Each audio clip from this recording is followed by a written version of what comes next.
Hi everyone, it's Jana Oliveira here for allscraps.com, and I have a little tip for you today about some products here at All Scraps.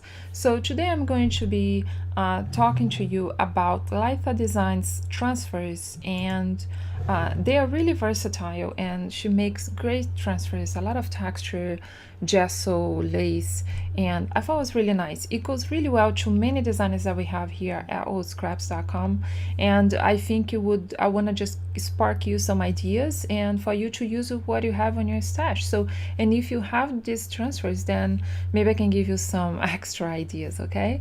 So I'm using today here the Home for Holidays transfers and the interlude transfers, and they are nice because they have some textures. Let me show you. They have this nice lace texture there. Let me just change my pointer. And she has a combination of gesso and vintage text, and really fun. So I started here, and let me go ahead and show you what I did here. I started here with this paper. I want to show you with a solid color, like if you just want to use a solid paper. Laitha herself has so many great papers, and you know, with all the papers that you have here from the designers at All Scraps. So these Jobke papers from the white texture collection of papers, really nice also texture, and I thought they would go really well together. But I'm going also to show you so you can see better here, just a dark background so you can see better in case you want to use a cardstock. So ideas that you can do. So for example, here I use with a multiply blending mold, and you can just stack them to create a background, and it gives a great texture background, especially because they are white, because they have gesso.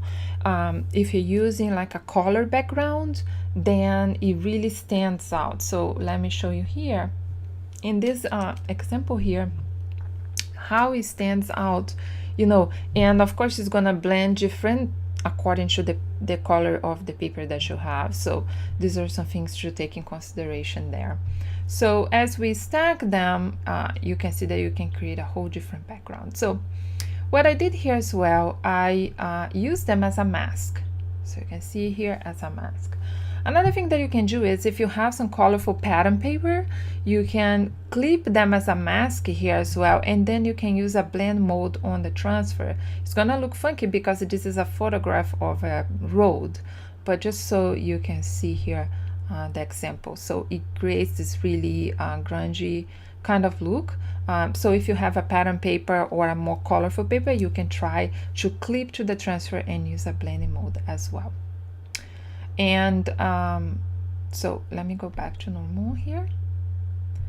And what I did here on top is I put the transfer on top here of the picture instead of the background, and I just went with a round soft brush and I brushed around here, so then I can see most the lace. And let me disable here. So this is the transfer, and then I just brushed a little bit to remove the transfer on the top, so then you can see that. So very versatile, you can do so many things. It gives a great texture background, and it really goes together with a lot of products that we have at All Scraps and many designers that are artsy designers as well. So make sure to you know, mix and match. I'm gonna put all the links at the blog, and if you don't know the blog, you can find the blog at allscraps.com and click on blog and look for the category tutorials, and you'll find all the tutorials there, and I will make sure to post all the links for you. And if you create something, let us know, post in the comments. I'll see you guys next time. Thank you.